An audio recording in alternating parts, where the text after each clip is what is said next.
Well, thanks for joining us here on Morning Live. As the country continues to grapple with rolling blackouts and no solution in sight, Director of Economic Modelling Academy and Professor of Practice at the University of Johannesburg, Dr. Pali Lehohla, argues that the impact of this disruption on the poor is unimaginable because they do not have the luxury of buying inverters or solar panels. Now, Dr. Lehohla also says that the poor do not have access to alternatives because of the prohibitive prices from the alternative means of energy. Eskom, meanwhile, says that stage 4 rolling blackouts will continue until further notice. And the power utility also goes on to say that this is because of further breakdowns at its power stations, as well as delays in returning to service of others that have been out for repairs. So to expand on this conversation, we joined via Zoom by Economic Modelling Academy and Professor of Practice at University of Johannesburg, Dr. Pali Lehohla. Always a pleasure to have you with us, Dr. Lehohla. Welcome to Morning Live. Good morning, listeners. I hope the lights don't go off on the interview, which will make it more dramatic, I suppose. Well, I guess we've become accustomed to that. You know, we just, at this point, roll with the punches. We carry on as if nothing has happened because we almost expect it to happen at any given point in time. But of course, we are told by the CEO of Eskom, Andre de Ruyter, the outgoing CEO, that load shedding will be with us for at least the next 2 years. And in your opinion, you know, what should we make of that? Well, let me make some comments on Mr. Andre de Ruyter. He was appointed to go and solve problems of load shedding at Eskom. It appears now, as others are mourning his departure, saying that he was so useful, he raised loans of 8.5 billion. Raising a loan takes a lot of energy and effort. How did he have time to raise loans when he was actually supposed to fix Eskom? This is one of the things that surely should be asked. Where did he get the time to do this when actually he was supposed to fix Eskom? His heart was never there in fixing Eskom, but he was in actually bringing the green energy, which of course may have been correct. But when we know that we are in a crisis, that was the least function that we should have focused on, because we are having to fix the power stations. So one has to try and understand what goes in the mind of the government, the president, the ministers.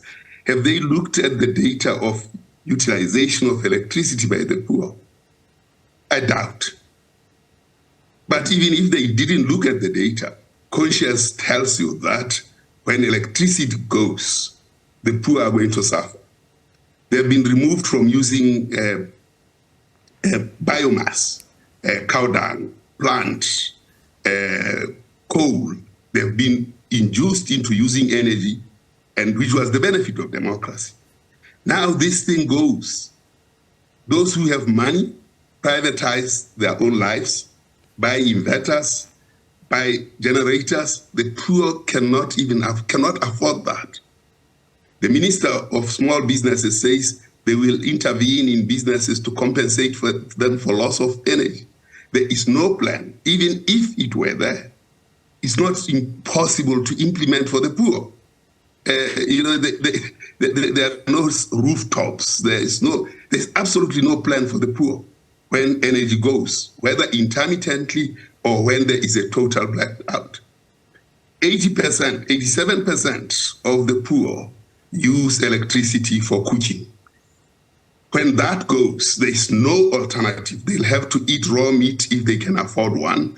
They definitely will have to eat a meal raw, because there's nothing that they can use. The Jewel 202 has been dismantled long ago and probably has been sold for scrap. Let's think about the coming elections in 2024. The politicians will not be listened to because there's nowhere we can see that, because 80% of the poor use electricity for their televisions. So the communication and democracy is at risk as a result of this, where those who would like to be elected using the mass media that we have been accustomed to have a problem because that mass media has disappeared. Let's think about just hygiene, cleanliness. Of course, in that respect, the poor only use 5% of electricity, or rather 5% of the poor use electricity for warming water. So, of course, that doesn't matter to them at this stage. So you can count on all these things, including children reading books. So the children of the poor are condemned. There is no plan whatsoever in this system for the poor. And this is disastrous. And looking at that, Dr. Lehohla, you spend a bit of time looking at the outgoing Eskom CEO, Andre de Ruyter, and the fact that he was meant to deal with this crisis at Eskom and providing electricity to South Africans. But what about government itself? We hear now, yesterday, at the closing of the NEC Lehohla, the president talking about perhaps declaring a state of disaster in order to deal with this situation. But do you get the sense that government is doing all it can to actually resolve this crisis? The government has always had monopoly of force, monopoly of power, even monopoly the right to kill. I mean, that's what power government has had. But we have seen people pulling down the infrastructure, brick by brick, cable by cable for the last 5 years. So government has been negligent, absolutely. Now to try and get extra powers to call a state of disaster, what will it do? I mean, what was absent in their system that will now be present when they declare state of disaster? The situation is the same. I think asking for rights that you cannot deploy, even when you have them constitutionally, tells you that the government is failing completely. I mean, I don't know what else they will do with those powers, because they have had them anyway. And brick by brick, cable by cable, rail by rail, these things have been destroyed. People can't get to work. So I don't know what the state of disaster will empower them to do.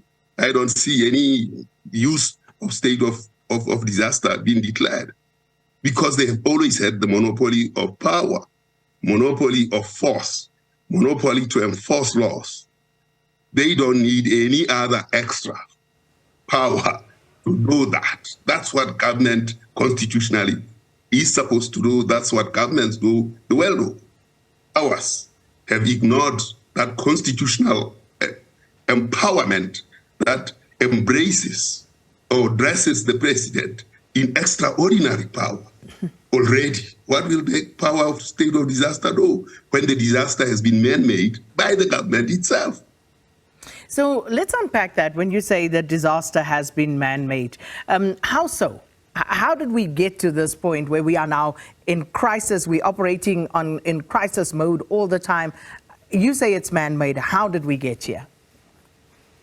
Gungubele, 3 years ago, the minister in the presidency said we went to Eskom and destroyed it. The evidence is all there that they went and destroyed Eskom. They have destroyed Telkom. Now they are beginning to privatize Eskom, and they say we are not privatizing, but once I buy an inverter, I'm weakening the power of Eskom. I am actually privatizing. I'm creating the republic, the private instead of the republic. So individuals, when they start doing that, that's privatization of power to themselves. But so this is what has happened in glaring view of government all this time. I mean, if you think about all the stations, rail stations, you've seen the rail disappear in front of our eyes. Others have taken photos of this and say, there is the rail being stolen. There is no immediacy. At the police station, near the police station, the cables were stolen. So this kind of situation is just untenable, completely untenable for a government that thinks it's responsible, absolutely responsible. And the only thing is declarations, exhortations. Government, or should I say the ANC, which is of course the majority party in government, through its spokesperson Pule Mabe, and I remember Pule saying that we should actually be buying generators or inverters, solar panels, whatever it is that we can buy as South Africans. And, that sent a clear message about where we were headed. But what are the implications for poor South Africans and poor, impoverished households who live below the upper poverty line, as revised last year at 1,450 Rand per person per month? What happens to them? Where do they go? What are the implications for them, Dr. Lehohla? They go to the wall. They face the wall and get shot. That's what happens. They will not bath in hot water. They will not eat cooked food.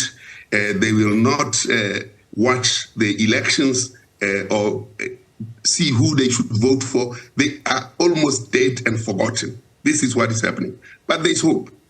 Let me come to in the remaining time, talk about the Masesengo cycle, the M cycle, which is a new energy base which works against the Canoe cycle, which has been the energy we have been using for 200 years. Masesengo has actually discovered, going after Tesla's work, Nikola Tesla, 200 years ago, that energy is in the air, it's plentiful. I've just been meeting with Mujalefa for the last time, Mujalefa Murphy, Mujalefa Mfogeng, who I've been at university with. He's here, and 3 days ago, on a regular basis, we hold demonstrations around how this cycle works. He works with M cycle himself. That shows that there's plenty energy in the air, and it can be deployed as a new system of energy that disrupts all energy forms.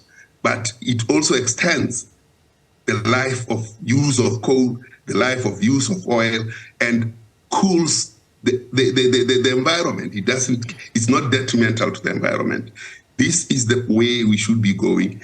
I'll be convening scientists so that we can look at this that Mujalefa, Murphy, and Michael Senko has. There are 4,000 publications written on this, and there are 150 institutions that are concentrating on this. So this is the future. It is not about the not using coal.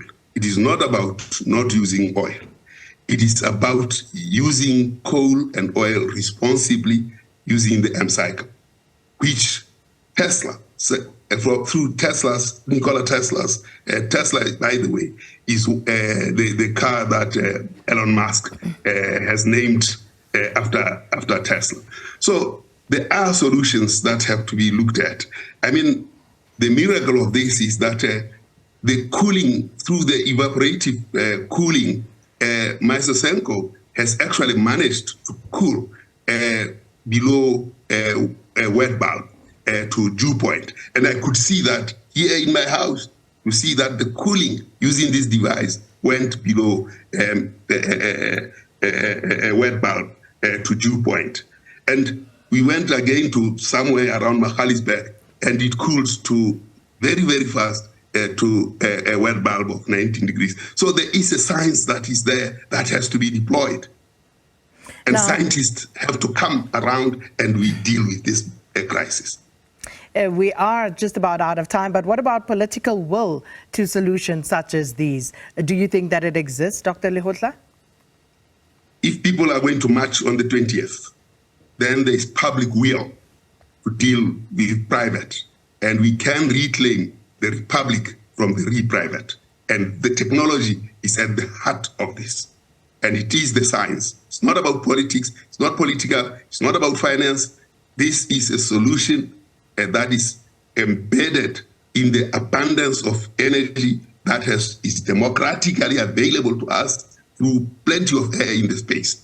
And air is all available there, and that's what remains for us to enjoy the democracy. The only democracy that we are enjoying now is the air. And we have to build that democracy through the air systems and provide energy to everyone, as Nikola Tesla said 200 years ago. It is in the science, and it is in the science that there are solutions. Political will or no political will, the political will is not willed, it is forced on people, and it is forced by science. I can't wait to see this, and maybe we'll talk off air. Maybe we can organize something so that we can have perhaps a demonstration of sorts, so that we can see what some of these solutions we are ready. We are ready to come to on air to come and show how this thing works. Okay, and we'll scientists arrange have to be behind it. We will certainly arrange for that. Thank you so much. Always a pleasure speaking to you. That was, of course, Dr. Pali Lehohla. He's Economic Modelling Academy professor at practice at the University of Johannesburg, speaking to us about the impact of load shedding on the poor, especially, and of course, what solutions may be out there.